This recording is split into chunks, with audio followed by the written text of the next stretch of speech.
Good afternoon. My name is Carrie O'Brien, and I am the Education USA advisor at Columbia. Our office is in Bogota. And today I'm going to give a quick presentation for all of you who are participating in the new cohort of the Opportunity Fund so that you can understand a bit more about the Fulbright Columbia program.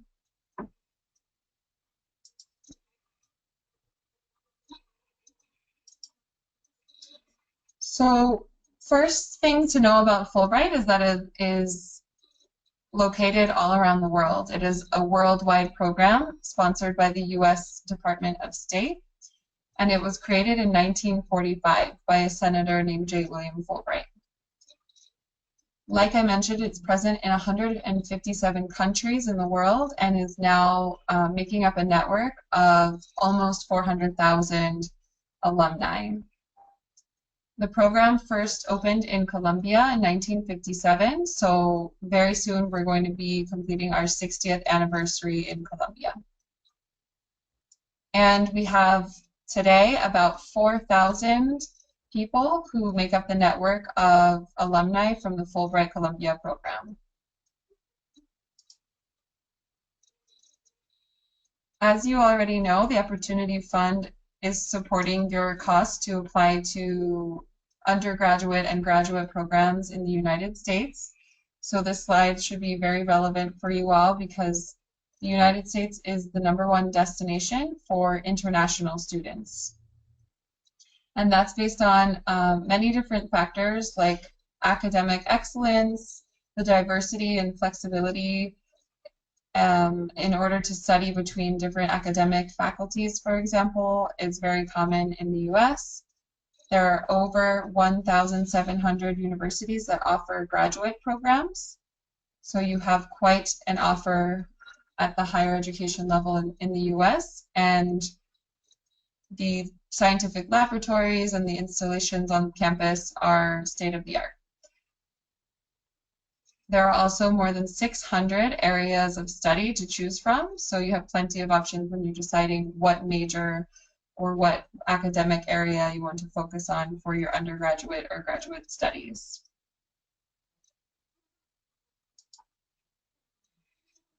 Here is a photo of the Fulbright Columbia staff and a little bit of information about what services we offer.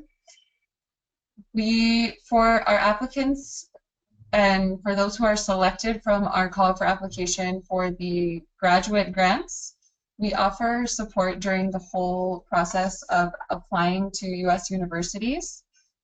And that process is without any cost, so you don't have to pay the application fees for applying to the U.S. universities if you're selected to be a Fulbright grantee. And 100% of the Fulbright grantees for graduate study are admitted to at least one university that they apply to. What the Fulbright program offers is a support during the whole process of applying to the U.S. universities, including negotiating tuition waivers directly with those U.S. universities that you apply to. So once you're admitted to a certain university, you'll have a placement officer located in the United States who will be responsible for communicating with the university to establish what tuition waiver they will grant to you. So the averages here on the screen are 74% tuition waiver for master's programs and 85% tuition waiver for PhD programs. And these are the averages of the past 5 years. So keep in mind that it could be more or it could be less, but these are very generous percentages. And we see here that 77% of Fulbright grantees are studying at universities that have a place in the rankings of Shanghai. Once you become a Fulbright grantee, you enter into a network that is worldwide and very well recognized for its academic excellence. So you'll be meeting other scholars in your area of study from different parts of the world, which is a real added benefit of the Fulbright program.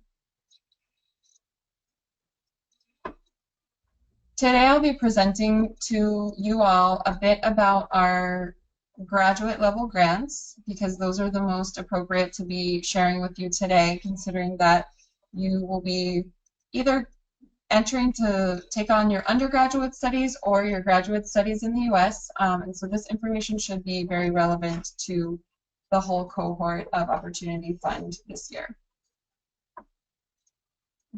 Our next call for applications for the graduate level grants will open in February. Usually in mid-February, we open the call for applications, and it typically closes at the end of May. So between February and May, we offer the call for applications, so you can apply to the Fulbright scholarship. And the next call for application is to start study programs in August of 2018. So a bit later in the presentation, I'll show you the timeline of how the whole process works. And if you would like more information in detail, I have 2 links on the screen, so you can find out more information about these grants that are available for graduate study, and there's a link here for frequently asked questions.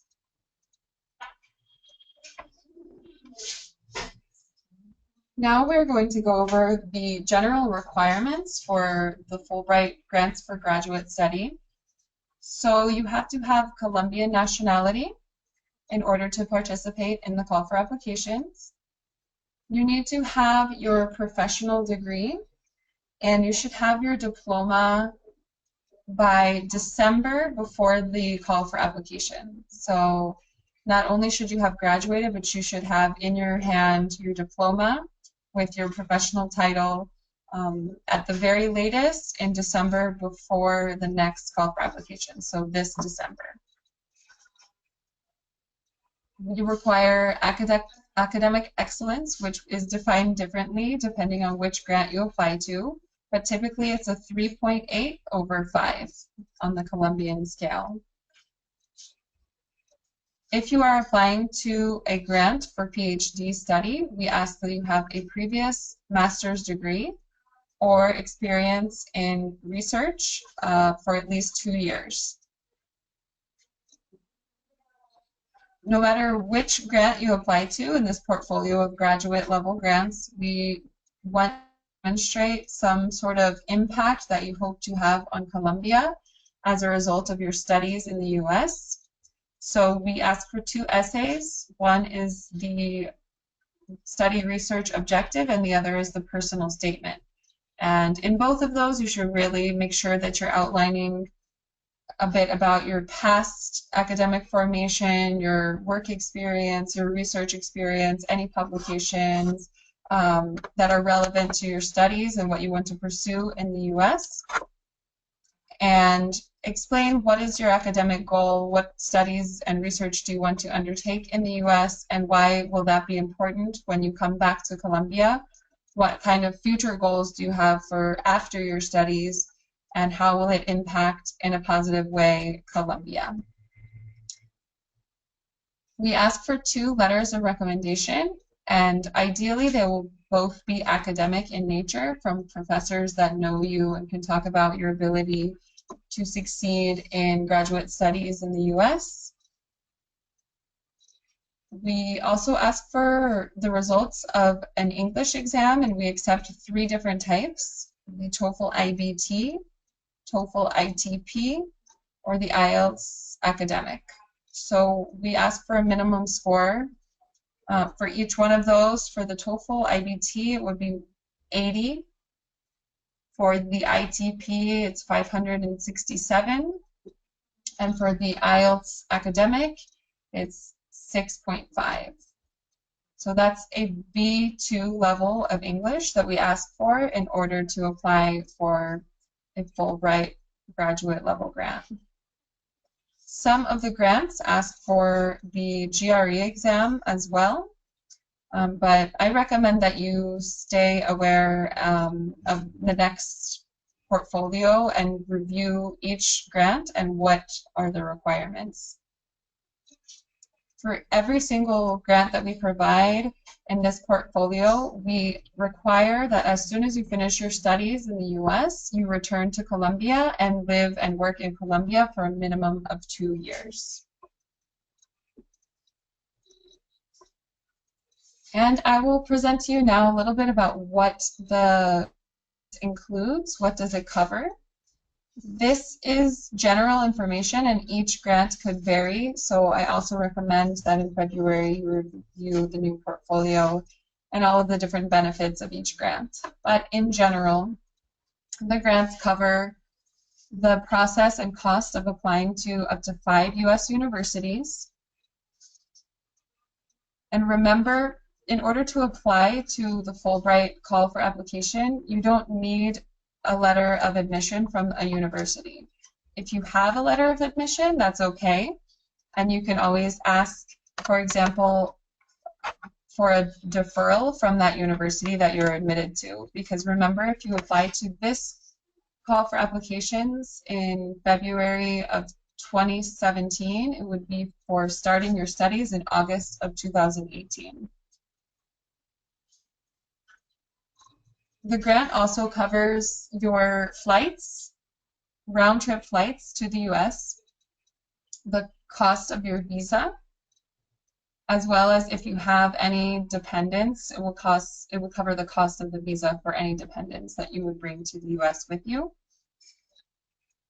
The grant includes a pre-academic activity in the US before you start your study program, and that could be anywhere from a week of intercultural activities to intensive English courses if that is necessary for you. The grant always includes some sort of tuition waiver. As I mentioned, that's something that a placement officer located in the US will negotiate on your behalf. So you'll have some sort of tuition waiver, and you'll get a monthly maintenance payment, which is for the cost of living in the US. And this payment that you will get for monthly living fees, basically, it varies depending on where the university is located. So depending on what city you're living in and studying in, the monthly maintenance rate can vary. So the average that we pay monthly is $1,700 US. Every grantee gets a basic insurance plan.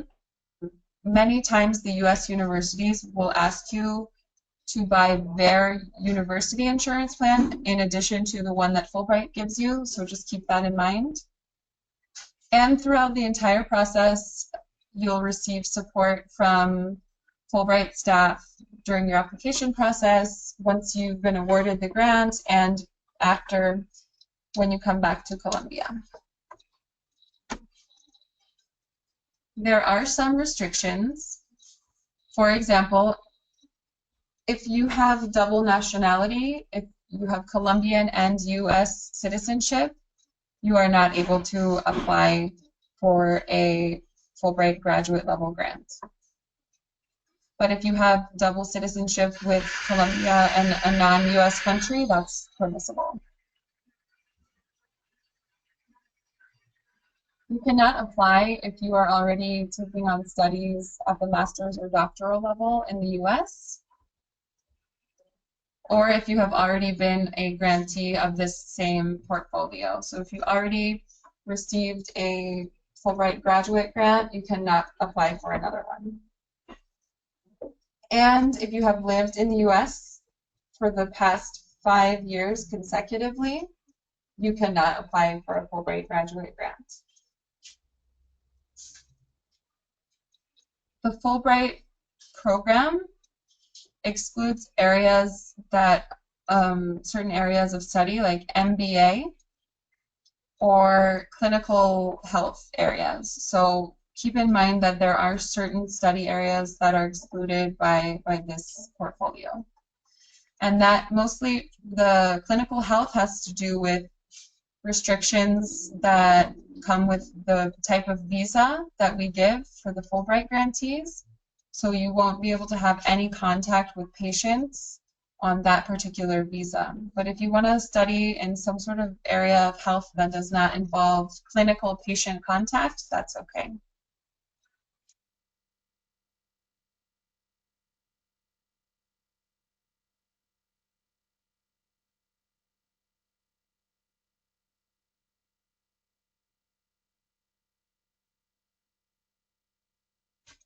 Here is the timeline that I mentioned earlier so that you understand how the process works. It is a long process, but it is very worth it because, like I mentioned, 100% of the Fulbright grantees are admitted to at least one university, and they usually receive a very high percentage of the tuition waiver. So starting from February to May, we have the call for application.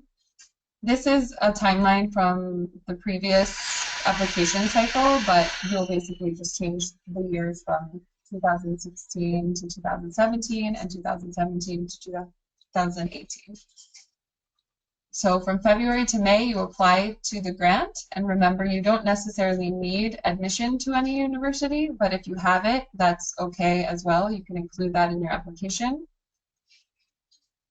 Between June and August, we are reviewing the applications, and by the end of August, early September, we announce the nominees who has been selected from the call for applications.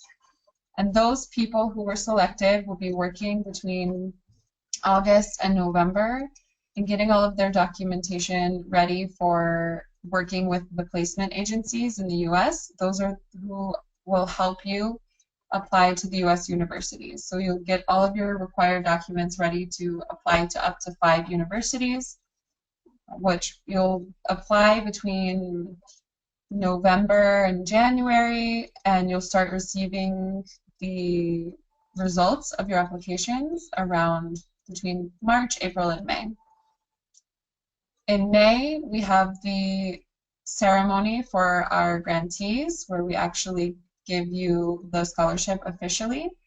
It's an event that takes place in Bogota. And finally, in August of that following year, so in August of 2018 in this case, the grantees who applied in 2017 will go and study in the US. So the process does take over a year, but that's because we don't ask for letters of admission to apply for the grant, and we work with those who are selected from the call for application and the process of applying to up to 5 universities. So that can take a long time, and so does asking for the visa and preparing to go start your study program. So we want to make sure we give our grantees plenty of time to do everything they need to do and study successfully in the US. The Fulbright Commission does have an Education USA Center, and we offer different services during different parts of the year. During the open call for application, I do a lot of virtual webinars about what grants are available and how to apply to them, tips about how to write your essays for the application, how to ask for a good letter of recommendation, what other documents are needed for the Fulbright application.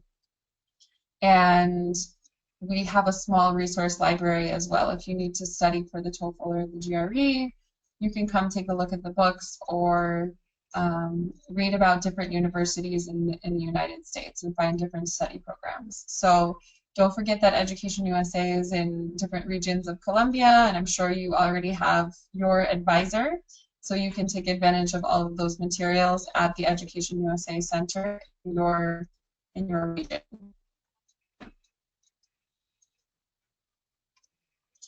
And finally, Fulbright is on social media, so you can follow us here at any of these sites for updates and new information as it develops.